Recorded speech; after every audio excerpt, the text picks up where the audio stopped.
එලකිරි හැදෙන්නේ කාගේද? වැස්සිගේ. එලකිරි හැදෙන්නේ කාට බොන්නද? වස්සට.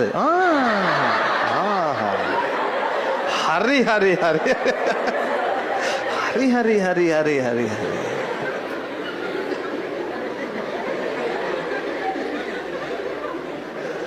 හරි. වස්ස බීමට පස්සේ කවුද බොන්නේ? මං කියන්නේ දැන් කාට බොන්නද තියෙන්නේ?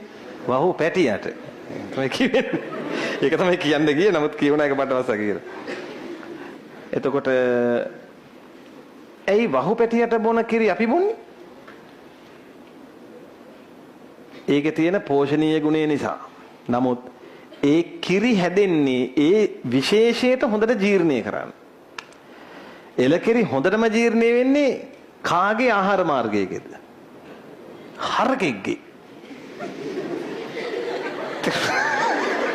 එලකිරි හොඳටම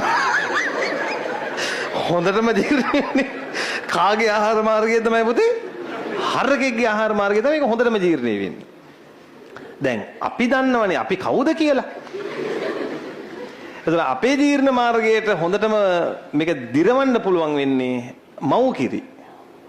හැබැයි අපි එලකිරි ගන්නේ ආදේශකයක් විදියට. නේද? දැන් වැඩුණු මිනිහෙක්ට මව් කිරි හොයාගෙන යන්න විදියක් නැහැ. එතකොට කිරි වලින් ගන්න තියෙන පෝෂණය ගන්න තමයි අපි එලකිරි ගන්න. එලකිරි, එළුකිරි, අරාබියේ තියෙනවා ඔටු කිරි. එහෙම තියෙනවා. එක එක කිරි ප්‍රභව තියෙනවා. හරි? මේ රබර් කිරිත් තියෙනවා නේද?